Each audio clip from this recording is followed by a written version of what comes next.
14 flash flood warnings in 4.5 hours.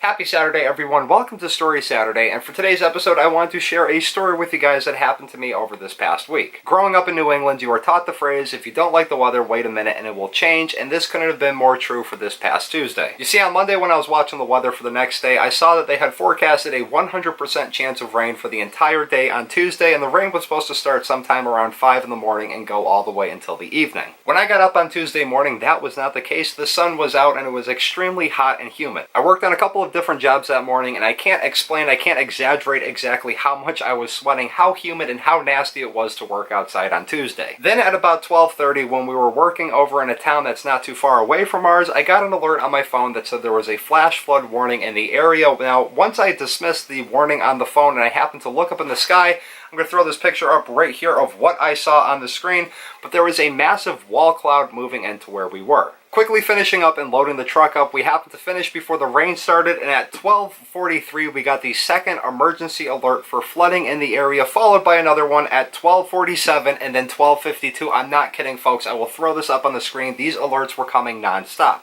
So throughout the rest of the afternoon, we had 3 other jobs to accomplish for that day. Unfortunately, we had to cancel 2 of them because of how much rain was coming down. Now, I've only seen rain coming down from the sky like this maybe 3 or 4 different times in my life, and usually those are around times when a hurricane has been near this area. The only way I could describe it would be like if a dam opened up in the sky and the water was pouring down. I mean, this rain was extremely dense, it was extremely heavy, and there were so many drops per square foot of rain that were coming down. It was just pretty unreal. Now, like I said, the day before I watched the weather report, and the meteorologist in this area had said at certain points we could expect between 2 to 3 inches of rainfall per hour. Now, like I said in the intro clip, we received 14 flash flood notifications within a 4.5 hour window. These started at 12:30. The last one was right around 5 o'clock. I think it was at 5:02 that we got the last one. Anyways, they're all going to be up on the screen here, but throughout the rest of the day, we did a little bit of driving around, and I'm just going to share some of this footage with you guys.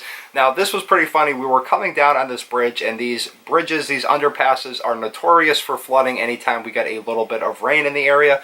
Now, this Jeep right here drove around the cop, drove through the water, got halfway up the street, and for some reason or another, they couldn't fit the Jeep in between the 2 barricades, so they decided to turn around and drive back under the bridge and go past the cop.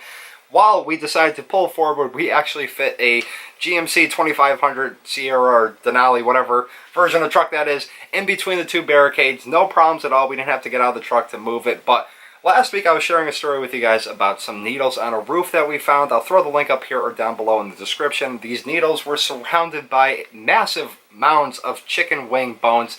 Anyways, yesterday, the needles that were in the city decided to turn into rafts because they started floating downstream. Here is just a image of one of them that ended up floating near the storm drain, and this is just a scary realization for people that want to go swimming in the river. All these sharps that get sucked into the storm drain get thrown out into the river. Anyways, guys, that is just my story about how we received 14 flash flood warnings in a 4.5 hour window. Let me know if you enjoyed it by giving this video a thumbs up. Comment down below. Let me know the craziest time that you've ever experienced an emergency alert thing on your phone. If you were in a building, like I've seen this before, where a bunch of people are in a room and everyone's phone goes off at the same time. It kind of sounds like a fire alarm. Alright guys, I will see everybody on Monday for FTV Mondays. Peace.